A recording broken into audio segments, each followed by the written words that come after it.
She was only 17. Hitchhiking was common out here, along the empty highway cutting through British Columbia's vast wilderness. The trees seemed endless. So did the silence. On the morning she disappeared, her family didn't know that Highway 16, this remote two-lane stretch of road between Prince George and Prince Rupert, had another name. One whispered in hushed tones, one not found on any map. They call it the Highway of Tears. Since the 1970s, Indigenous women and girls have been vanishing here. Some found dead, others never found at all. The official count starts at 18. But ask the communities along this road, First Nations families who've lived here for generations, and they'll tell you the number is far higher. 50, maybe more. And every one of them was someone's daughter, sister, mother, friend. This isn't a story about just one victim. It's about the silence that followed each one.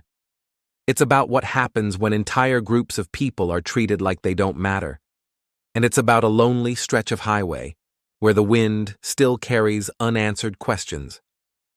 One of the earliest known cases tied to the Highway of Tears was Gloria Moody, a 26-year-old mother of two. In 1969, she was last seen leaving a bar in Williams Lake, walking alone. The next day, her body was found dumped near a cattle trail. She had been sexually assaulted and murdered.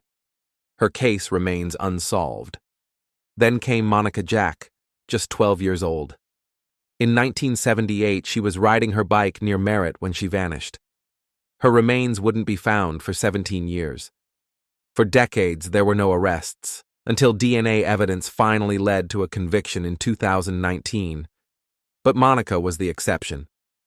Most of the women, especially those who vanished in the 80s and 90s, received little to no attention.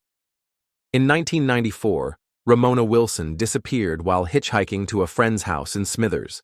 She was 16. Her skeletal remains were found a year later near an airport runway.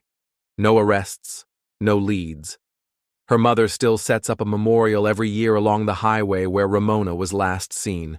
Plastic flowers, photos, a sign that reads, "Justice for Ramona." These girls weren't running away. They weren't troubled or reckless.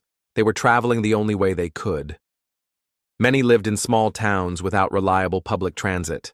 No buses, no trains. Their families didn't own cars. When they needed to get to school, to work, or to a neighboring town, they stuck out a thumb and prayed they'd get a ride from someone kind. But kindness wasn't always what stopped on that road. In 2002, Nicole Hoare, a 25-year-old tree planter from Alberta, disappeared while hitchhiking west from Prince George. Unlike most other victims, Nicole was white, and her case drew far more attention. Billboards, national coverage, dedicated search teams. But like the others, she was never found. The disparity didn't go unnoticed. Indigenous communities had been screaming for help for decades. Their daughters had been disappearing, but it took a non-Indigenous victim to shine a light on what was happening. In 2006, the Royal Canadian Mounted Police, RCMP, finally acknowledged a pattern. They launched Project EPANA, an investigation into unsolved cases along 3 major highways in British Columbia, including Highway 16. The unit was named after an Inuit goddess who cared for souls lost in the wilderness. At first, there was hope. The task force was given funding, manpower, and a mandate to solve the murders and disappearances of women and girls, most of them Indigenous, who had vanished or been killed while traveling. But over time, the enthusiasm faded. Funding was slashed. Staff was cut. The unit that once had nearly 70 officers was reduced to fewer than a dozen. Leads went cold again. Promising tips were never followed up, and families were left with more questions than answers. One name kept surfacing: Cody Legabokoth, a young man from Fort St. James. He was convicted of murdering 4 women between 2009 and 2010, including 15-year-old Lauren Leslie. She was legally blind, trusting, and believed the world to be kinder than it was. Cody had no prior criminal record. No warning signs, they said. But when police searched his apartment, they found blood from multiple victims and a baseball bat hidden behind his couch.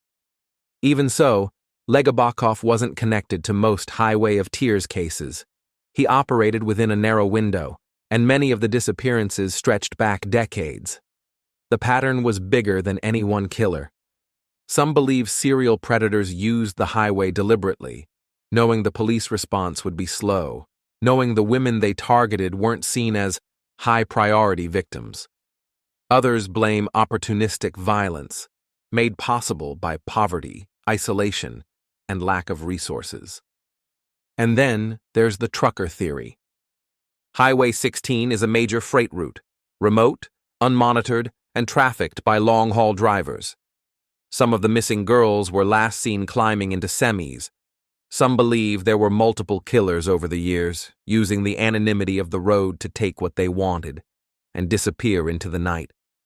One of the most haunting cases was Tamara Chipman, a 22-year-old Haida woman and mother.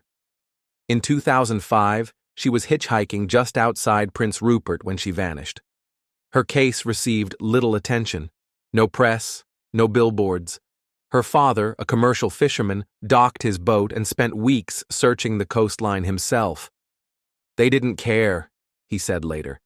"They just didn't care." Why did it take so long for people to listen? For decades, Indigenous women in Canada were treated as expendable. Their deaths and disappearances weren't just overlooked, they were normalized, blamed on lifestyle, poverty, bad choices. The reality was far more complex. These women were targeted because they were vulnerable, and no one was protecting them. In 2015, Canada launched a national inquiry into missing and murdered Indigenous women and girls. It called the violence a Canadian genocide, not in the traditional sense, but through systemic neglect, cultural erasure, and institutional failure. The inquiry's final report spanned over 1,200 pages. It told stories of mothers, daughters, sisters, of lives interrupted, families shattered, justice denied. It made over 200 recommendations, but critics say little has changed. To this day, there is no public transit connecting the remote communities along the Highway of Tears. Hitchhiking remains the only option for many. Promises have been made, shuttles, buses, improved services, but they rarely last.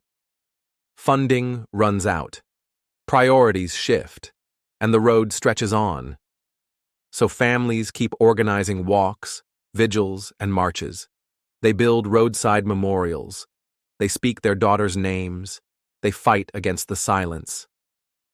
The Highway of Tears is more than just a place. It's a symbol of everything that happens when people are ignored, when voices go unheard, when justice is delayed or never comes at all. And yet, hope remains in the mothers who won't stop searching, in the activists pushing for real change, in every painted red handprint, a mark of remembrance, a demand for justice. Because the truth is this: these women didn't vanish into the trees. Someone knows what happened, someone always knows, and the highway remembers. Thank you for listening to The Lantern's Tale. Subscribe for more true stories, if you dare.